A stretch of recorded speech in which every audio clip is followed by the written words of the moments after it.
Gilanya korupsi di negara kita ini. Saudara sekarang noleh kemana aja ada korupsi kok. Noleh nih ke hutan, ada korupsi di hutan. Noleh ke udara, kok ada pesawat udara, korupsi di Garuda. Ada asuransi, wah ada asuransi. Koperasi, korupsi. Semua ada korupsinya. Nah ini sebenarnya mengapa kita dulu melakukan reformasi.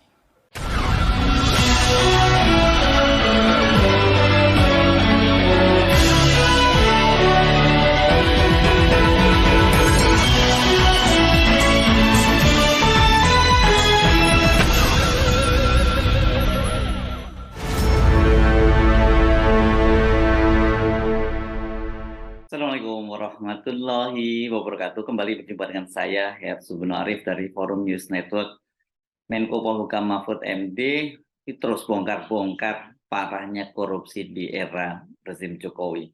Setelah sebelumnya membongkar adanya praktek tindak pidana pencucian uang 300 triliun dan kemudian diralat lebih besar lagi jumlahnya 349 triliun. Ini di Kementerian Keuangan, Mahfud MD memaparkan betapa parahnya korupsi di berbagai sektor di negara ini. Jadi benar seperti yang saya sampaikan, tesis saya adalah bahwa apa yang terjadi di Direktorat Jenderal Pajak itu adalah fenomena gunung es dari Kementerian Keuangan, dan Kementerian Keuangan itu adalah merupakan fenomena gunung es dari korupsi di pemerintahan atau di rezim pemerintahan Jokowi. Kalau merujuk pada Pak Mahfud MD ini, silahkan Anda sebut sektor apa saja. Sekarang ini penuh dengan praktik korupsi. Ibarat kata ini di darat, laut, bahkan sampai di udara. Semua tidak lepas dari praktik korupsi. Pak Mahfud MD menyampaikan hal itu dalam sambutannya pada Sarasehan Isu Strategis Sinkronisasi Tata Kelola Pertambangan Mineral Utama, Perspektif Politik, Hukum, dan Keamanan di Jakarta hari Selasa 21 Maret 2023. Di luar kata ini pertambangan mineral utama, saya kan cerita bahwa pada tahun 2013-2014, jejak digitalnya nanti dicari aja di Google, pasti masih ada. Itu ada informasi dari Kepala PPATK waktu itu, Abdul Somad, ya Pak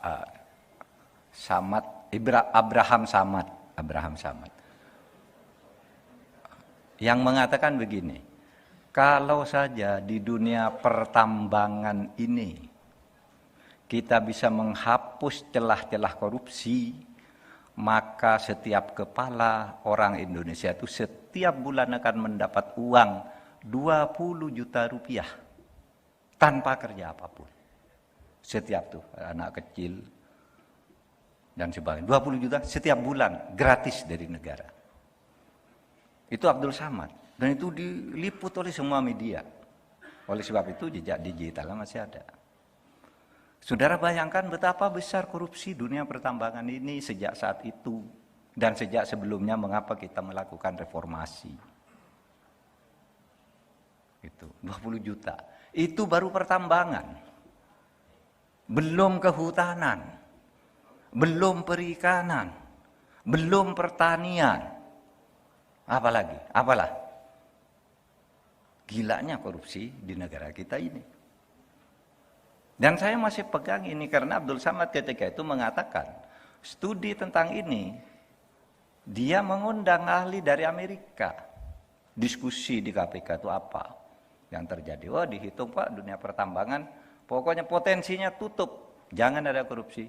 Setiap kepala dapat 20 juta rupiah pada saat itu. Itu yang saya ungkap kemarin ketika ribut-ribut mafia tambang, belum yang lain ya, sehingga saya katakan bahwa korupsi. Saudara sekarang noleh kemana aja ada korupsi kok. Noleh nih ke hutan, ada korupsi di hutan. Noleh ke udara, kok ada pesawat udara, korupsi di Garuda. Ada asuransi, wah ada asuransi. Koperasi, korupsi. Semua ada korupsinya. Nah ini sebenarnya mengapa kita dulu melakukan reformasi. Itu satu. Yang kedua, beberapa waktu yang lalu itu, saya punya pengalaman dengan Pak Pak Arifin sebagai Menteri SDM. Saya tidak tahu kalau waktu itu Pak Arifin sedang sakit kena COVID. Saya dapat laporan dari seorang pengusaha, Pak, kapal saya ditahan.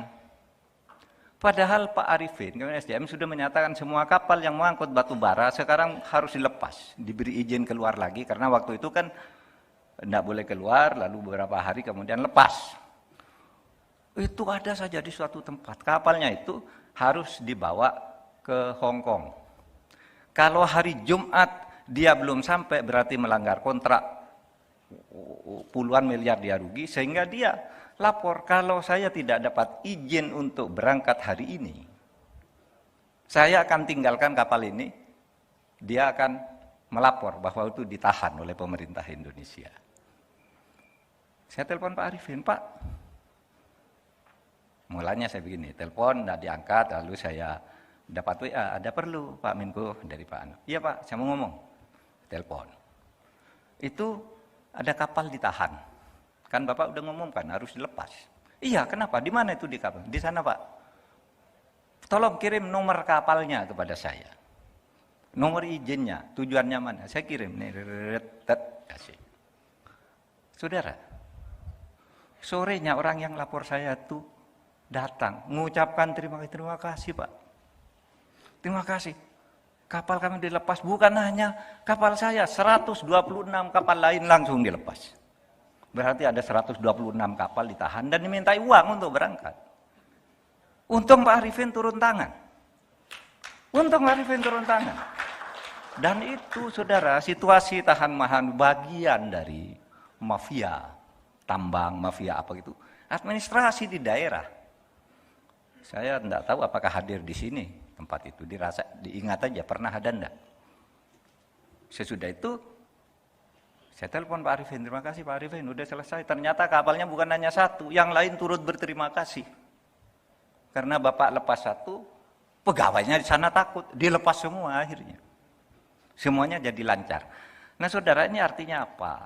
Artinya kita itu, ya, kalau di pemerintah pusat itu sudah jelas kebijakannya dan tindakannya terhadap kasus-kasus konkret. Tapi kadang-kala orang, wah pemerintah itu korupsi itu dibiarkan. Kadang-kala di bawah masih kayak gitu, tidak berubah. Makanya kita adakan pertemuan hari ini. Tata kelola pertambangan mineral utama, perspektif politik, karena juga ada unsur politiknya kadang-kala. Permainan itu di-backing oleh politik, lalu hukum. Penegakan hukumnya mungkin bermasalah, dan itu mengganggu situasi keamanan di daerah. Ada demo, ada pembakaran, ada apa, penganiayaan, dan macam-macam. Nah itulah sebenarnya yang ingin saya katakan hari ini. Seluruh materi yang sudah disiapkan, tadi materinya sudah sampai, saya tidak perlu menyampaikan lagi. Saya hanya akan menatakan di bagian terakhir masifnya pertambangan yang belum sesuai dengan ketentuan peraturan perundang-undangan mengakibatkan penurunan kualitas lingkungan hidup, kerugian keuangan negara dari sektor pajak, royalti, retribusi, dan permasalahan Kamtipmas ini tadi, serta kesejahteraan masyarakat yang dapat mengaruhi stabilitas nasional di bidang politik, hukum, dan keamanan. Seperti demo-demo yang sekarang viral itu kan hal-hal yang seperti ini. Memang itu bercampur juga dengan calo, bercampur juga dengan Markus. Tidak apa-apa, tapi bahwa ada masalah di tempat kita ini. Sehingga kondisi tersebut dapat terjadi karena belum optimalnya kelembagaan, profesionalitas, dan integritas para petugas-petugas kita, pejabat kita, dan penegakan hukum di bidang sumber daya alam dan lingkungan hidup. Apabila kegiatan pertambangan yang belum sesuai dengan ketentuan peraturan perundang-undangan ini tidak segera ditata, maka berpotensi menghambat optimalisasi pengelolaan sumber daya alam di dalam negeri, sehingga pertumbuhan ekonomi Indonesia yang berkelanjutan tidak dapat tercapai dan ketahanan Indonesia terhadap resesi global tahun 2023 menjadi menurun. Apa yang disampaikan oleh Mahfud MD ini sesungguhnya sudah menjadi rahasia umum ya. Kita tahu bahwa korupsi di Indonesia itu sudah demikian kronis, berurat dan berakar, mulai dari tingkat pusat sampai sampai di daerah ya. Namun itu menjadi menarik, ini menjadi sangat menarik ketika hal itu disampaikan oleh orang dalam pemerintahan sekelas Pak Mahfud MD. Ini jabatannya juga nggak main-main sebagai seorang Menko bidang politik, hukum, dan keamanan. Jadi ini bisa disebut sebagai pengakuan jujur dari internal pemerintahan. Ini biasanya kritik keras semacam itu kan disampaikan oleh pengamat, kritikus pemerintah maupun oposisi.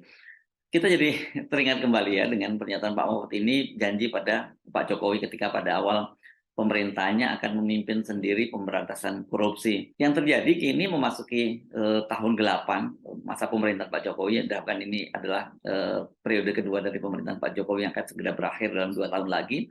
Ternyata janji itu tidak pernah dia realisasi, tidak pernah dia wujudkan. Yang terjadi, lembaga anti korupsi seperti Komisi Pemberantasan Korupsi itu malah dilemahkan dengan undang-undang yang baru, itu menjadi sangat lemah dan akhirnya terjadi seperti yang dikatakan oleh Pak Mahfud MD. Kita itu menoleh kemanapun, kita akan menemukan korupsi. Mau di darat, di laut, dan di udara, semua itu penuh dengan korupsi. Ini sebuah ironi dari pemerintahan Jokowi. Saya Arif, sampai jumpa lagi. Wassalamualaikum warahmatullahi wabarakatuh.